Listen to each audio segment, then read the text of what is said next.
को परेशान किया जा रहा है छोटे मोटे कामों के लिए। और उन्होंने सख्त निर्देश दिया कि राज्य में जीरो करप्शन टॉलरेंस पॉलिसी को अपनाया जाए and there should be no permission to no tolerance to any corruption. और हम लोगों को निर्देश दिया गया कि आप अपने हेल्पलाइन नंबर को एक्टिवेट कीजिए, आप अपनी टीमों को एक्टिवेट कीजिए, आप अपने जो एसीबी के थाने उनको और सुदृढ़ बनाइए और प्रयास कीजिए कि ऐसे लोग, ऐसे सरकारी अधिकारी जो गांव वालों को, गरीब लोगों को, शहरी लोगों को, जेन्युइन लोगों को काम के नाम पर परेशान करते उनको पकड़ा जाए। इसी क्रम में जो है आज हमारे जानकारी आपको होगी, एक रांची में हमारी की गई है, एक अंचलाधिकारी शहर अंचल मुंशी राम, इस व्यक्ति को करीब 37,000 का घूस देते हुए पकड़ा गया। घूस का जो जिस एक व्यक्ति ने शिकायत की, का नाम हम लोग अभी डिस्क्लोज नहीं करेंगे, परंतु उस व्यक्ति की जो जमीन का सीमांकन करने के नाम पर उसको बार बार परेशान किया जा रहा था। उस व्यक्ति ने अपनी जमीन की सीमांकन करने के लिए जो सरकारी राशि को एक बार जमा किया और जाके सीओ को रिपोर्ट किया, सीओ ने उसकी सीमांकन नहीं कर दिया, फिर दोबारा पैसा जमा किया, फिर सीओ को रिक्वेस्ट किया तो फिर भी उसका काम नहीं हुआ। अंत में तंग आकर के उससे जब 37,000 रुपये की घूस मांगनी शुरू की, जब मांग शुरू हुई 50,000 से और घटते घटते 37,000 तक वो आ गया, तब उसने तंग आकर के एसीबी को शिकायत की। और आज हमारे अधिकारियों ने, हमारे जो डीएसपी, जिसमें डीएसपी संतोष और डीएसपी मंगल जमुला, इनके द्वारा एक टीम बनाई गई और हमारे एसपी और डीएसपी के निर्देशन में काम हुआ और इस व्यक्ति को रंगे हाथ घूस देते हुए पकड़ा गया। तो ये तो इसका वो था, बैकग्राउंड था। इसके बाद फिर उसके घर पे छापेमारी की गई, जहाँ पे 11,42,000 रुपये उसके घर से कैश के रूप में बरामद की गया। तो ये अपने आप जो रकम दर्शाती है किस प्रकार से ये जो सर्कल ऑफिसर था ये लोगों से वसूली करके धन अर्जन कर रहा था और घूस का पैसा का इकट्ठा कर रहा था।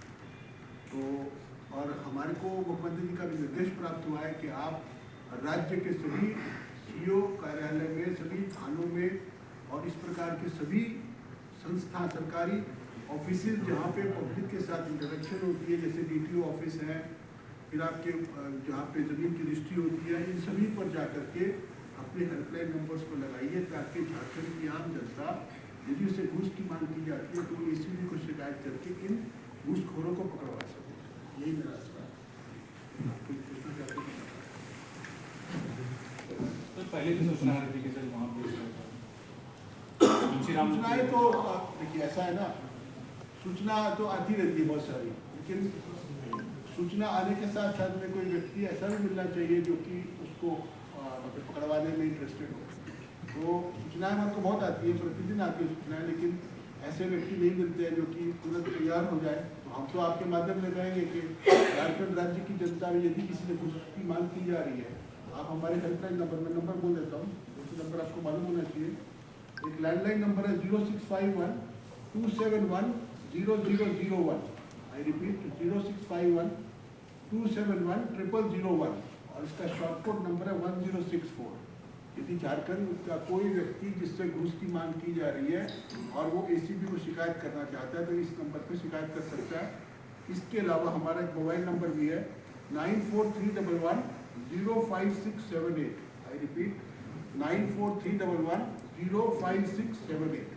इन दोनों नंबरों पर कॉल करके आप कर सकते हैं और आपकी जो पहचान है वो हम लोग गोपनीय रखेंगे। न केवल घूस की जो मांग करते उनकी सूचनाएं बल्कि जिसको कहते हैं डीए, डिस्प्रपोर्शनेट एसेट्स, यदि आपकी जानकारी में कोई ऐसा सरकारी अधिकारी है जिसने घूस के माध्यम से बड़ी मात्रा में धनार्जन किया है, संपत्ति का अर्जन किया है, तो उसकी शिकायत भी, उसकी जानकारी भी आप हमें दे सकते हैं। हम आपकी हर शिकायत की जांच करेंगे, यदि सत्य पाएगा तो पूछताछ चल रही है।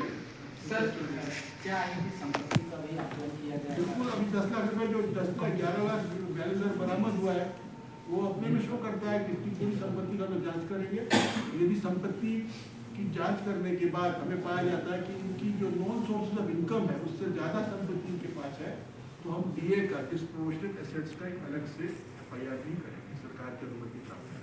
सर ये चिंताजनक है, सीओ जैसे पद पर ट्राई करें। अन्य जो है अधिकारी कि ये एक वार्निंग है सिविल सीओ की, हम इसको इशू कर देखना चाहेंगे। ये चिंताजनक है वो तो है, लेकिन ये सभी राज्य के सभी जो माननीय मुख्यमंत्री जी का अभी आदेश प्राप्त हुआ है कि करप्शन पॉलिसी को अडॉप्ट किया जाए, तो उसको हम फॉलो कर रहे हैं। चिंताजनक तो उन सीओस के लिए होना चाहिए, क्योंकि इस प्रकार की घटना घटने के बाद